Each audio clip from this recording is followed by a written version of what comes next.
Hi students, I had posted a documentary about Nelson Mandela a few days back.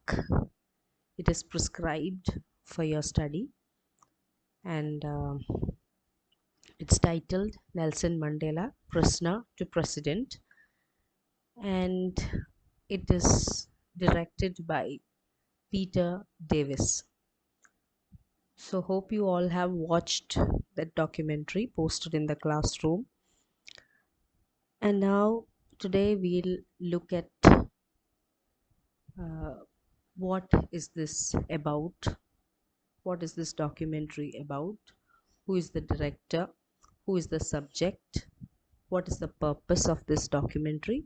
And before all that, let's look at what is this genre of film called documentary. Okay,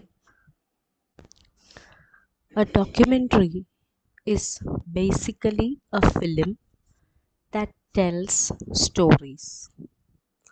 It tells stories about real events, real people, etc. And in a documentary, for the most part, we see actual images and objects. So, before listening to this lecture, it is very important that you see that documentary about Nelson Mandela. So you will understand what we are talking about. Fine. So in that documentary, which is prescribed for your study, we see real events that happened in Mandela's life. We also see real people talking about the subject or the person Mandela. And the footage that we see in that film are actual images, actual events, happenings that is being recorded. Okay, so that is what you find in a documentary as well. In a documentary, the director usually record what is presently happening in the world, or he tries to, if it is a past event, he will be exploring what has already taken place. Okay, അപ്പം ഇപ്പം നടക്കുന്ന ഒരു കാര്യമാണെങ്കിൽ ഇപ്പം നടക്കുന്ന എന്തെങ്കിലിനെയും പറ്റിയുള്ള ഒരു documentary ആണെങ്കിൽ, കണ്ടംപററി ആയിട്ടുള്ള ഒരു സംഭവമാണെങ്കിൽ, റിയൽ ആയിട്ടുള്ള ഇവൻസും അതിൻ്റെ ഫുട്ടേജുകളുമായിരിക്കും ഇതിനകത്ത് ഉപയോഗിക്കുന്നത്. നേരത്തെ നടന്ന, ഹിസ്റ്റോറിക്കലായിട്ട് നടന്ന ഏതെങ്കിലും ഒരു സംഭവത്തിനെ കുറിച്ചോ അല്ലെങ്കിൽ ഏതെങ്കിലും ഒരു ഹിസ്റ്റോറിക്കൽ ഫിഗറിനെ കുറിച്ചോ ആണെങ്കിൽ ഡയറക്ടർ എന്ത് ചെയ്യും, അന്ന് ഉണ്ടായിരുന്ന കുറേ ഇവൻസിൻ്റെയും കുറേ വ്യക്തികളുടെയും ഒക്കെ ഫുട്ടേജുകൾ കളക്ട് ചെയ്യുകയും അതിനെക്കുറിച്ചുള്ള അന്നത്തെ അവരുടെ അഭിപ്രായങ്ങളും ഇപ്പോഴത്തെ മറ്റു പല എക്സ്പേർട്ടുകളുടെ അഭിപ്രായങ്ങളും ഇതെല്ലാം കൂടി ചേർത്തിട്ട് ഒരു എക്സ്പ്ലോറേഷൻ, ഒരു സ്റ്റഡി ആയിരിക്കും ആ ഹിസ്റ്റോറിക്കൽ പേഴ്സണെ കുറിച്ചോ ആ ഹിസ്റ്റോറിക്കൽ ഇവൻറ്റിനെ കുറിച്ചോ നടത്തുന്നത്. So this is documentary. സാധാരണ നമ്മൾ ഫീച്ചർ ഫിലിംസിൽ കാണുന്നത് പോലെ ഒരു ഭയങ്കര ഡ്രമാറ്റിക് ആയിട്ടുള്ള സീക്വൻസസോ ആക്ഷനോ സോങ്സോ അല്ലെങ്കിൽ ഒരു റൊമാൻറ്റിക് സീൻസോ അങ്ങനെയല്ല. ഡോക്യുമെൻ്ററിയുടെ ഒരു പാറ്റേൺ അങ്ങനെയല്ല. നിങ്ങൾ കണ്ടിട്ടുണ്ടാവും, മറ്റു പല ഡോക്യുമെൻ്ററികളും നിങ്ങൾ കണ്ടിട്ടുണ്ടാവും. ആരും കണ്ടിട്ടില്ല എങ്കിൽ it is highly important that you watch this documentary which is prescribed for your study. It is about the life of Nelson Mandela. Okay, so this is what you mean by a documentary. It talks about real events and real people, and it uses actual images and objects. Okay, a director will be recording what is happening in the world, in the contemporary world, or if the director is dealing with a historical event or a historical person of importance, he will be exploring what has taken place. He will be analyzing what has taken place in the past. And in order to analyze the past, he will take events, images, opinions of people, real people, etc. Okay, so this is what you mean by a documentary. A documentary can be a film or it can be a television show, and it documents reality. It is mostly non-fictional. Okay, it is mostly non-fictional because it represents or it shows life as it is. And we can see that in a documentary, the director uses interviews, narratives, observations of other people, etc. And you see, it was the Scottish documentary maker John Grierson, who is considered as the father of documentary films. He has created many British and Canadian documentary films. In 1926, he coined the term documentary. Next, let's look at a history of documentary, a quick history of documentaries. Now, the first documentaries were filmed by the inventors of cinema, Auguste and Louis Lumiere. That happened in 1895. And during that time, the documentaries or this type of unedited clips that captured life, they were called actualities. Okay, and it was just a very few minutes length. So they were just short unedited clips that captured life around them. And we have examples like feeding the baby, leaving the factory, arrival of a train at the station, etc. And the people, they were so excited to watch these shots, because you have to remember that it was the time of the emergence of a new art form called cinema. That was the beginning stage of a cinema. So nobody knew what it was like capturing in a camera or a videograph or cinematograph or nothing. People did not have any awareness about all these things. So it was like a miracle to see something on screen, on a projected screen. So this is the first documentaries in the history of documentary that happened in 1895. And then in 1922, we see another documentary, very important documentary named Nanook of the North by Robert Flaherty. And Robert Flaherty was an American filmmaker. And this film, Nanook of the North, released in 1922, is considered as the first original documentary. Okay, and this film uh, profiles the life of a real Eskimo family. Okay, uh, so this is considered as the first original documentary, or this is the pioneer film uh, which was taken in the documentary style as we see of today. Then another important milestone in the history of documentary uh, is is that the term documentary was used for the first time by the Scottish filmmaker John Grierson. So we have discussed that, and that happened in 1926. Now, before introducing this term, such films were called actualities, okay, because it recorded actual happenings. So it was in 1926 John Grierson that termed it as documentary, and he even gave um, a definition to documentary. He said that a documentary is a creative interpretation of reality, a creative interpretation of reality. And then moving on to the 1930s and 1940s, we see that this form, documentary, becomes a very valuable political tool for propaganda, and it was used by governments such as the Nazi Germany, America, Britain, especially during the Second World War. So they used this as a propaganda tool.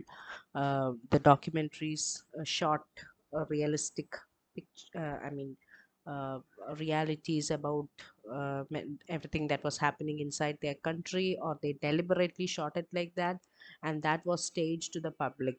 mm, to show that this is the reality that's happening over here. So it was used as a propaganda tool by governments. And during the 1950s and 60s, we see a new development happening. It was a time when a movement in cinema called direct cinema arose. Okay, and that began in the United States. And this movement called the direct cinema, it aimed to present social and political issues in a direct way. Okay, so these cinemas, these documentary films, which came under the movement called direct cinema, they presented social and political issues in a direct way. Okay, and by this time you also see that technological advancement was also happening. The filmmakers, they used new technology and lighter camera equipment. For example, the 16 camera. Earlier, it was the 35 film that was used, and by this time, they used the 16 film, and they also used cameras which could be shoulder mounted, okay, or handheld, very light cameras, very small type of cameras, and so it could be used more spontaneously in a more better way. So all this happened during the 1950s, 60s, 70s period. And we can also see that the modern social issue documentaries has its origins in this type of direct cinema. And the filmmakers usually has some social agenda, and they seek to present the events in a very realistic way. And parallel to this, we also see a similar movement emerging in France, and that was called cinema verite, or truthful cinema. Uh, this was also like direct cinema, and it emerged in France. These filmmakers like Jean Roche. Jean Roche was an important documentarian working in this style. Jean Roche was a French filmmaker, Jean Rouch. Jean Roche. He was a French filmmaker, French important documentarian working in this style in the 1960s. So this type of filmmaking, like the direct cinema or the cinema verite, these techniques make a film seem more realistic and honest to an audience. And then, as we progress through the history of cinema, and then during the 1960s to the 90s, we see that television becomes a very important um, form of entertainment in every household. And you see documentaries flourishing in television programs, and mostly it was used for journalistic and educational purposes. So you find a flourishing of documentary films during these periods in history. And moving on to the present times, from 2000 to the present, we see again a great boost in the popularity of documentaries, especially in social media platforms. The reach is so high. Anybody can do a documentary on anything, and now it has also evolved into many different versions, like you see this vlogs, uh, etc. Then many YouTube videos, travelers logs, etc. So this is a very brief history of document. Because we are moving on to a very new genre that's new to you. We need to just know about the history of this documentary. So that's it. Uh, Now let's look at the director uh, of the documentary prescribed for your study. Um, the director is Peter Davis. He's a British filmmaker born in London, England in the year 1933. He completed his master's studies at Oxford University, and after his studies, he migrated to Sweden and then to North America. And he has held several positions like script writer for the National Film Board of Canada. Then he was the director and cameraman for BBC, CBC, Swedish TV, Danish TV, Australian Broadcasting Corporation, and so on and so forth. He founded the Villon Films in 1970, and this Villain Films has been independently producing and distributing award-winning films since 1970, and their strong focus is on socio-political documentaries. And Peter Davis he has produced and directed more than 70 documentaries, including uh, portraits of Nelson Mandela, Fidel Castro, the former president of Cuba, and Johnny Cash. Johnny Cash was an important American singer and songwriter. So he has produced several documentaries like this. His documentaries were shown on major television networks like CBC, CTV, BBC, NBC, Swedish television, German television, and the NHK Japan, which is the only public broadcaster in Japan, the Japan Broadcasting Corporation. So all of his documentaries were presented to the public through such media platforms.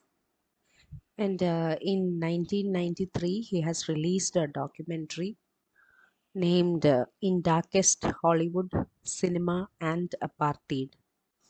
And in this documentary, he explores how, from the earliest days of cinema, the idea or the country called South Africa, how it has captured the imagination of filmmakers. He tells that in much of Hollywood cinema, it is the whites who occupy the center frame. The Africans are depicted as servants, slaves, enemy, uncivilized, etc.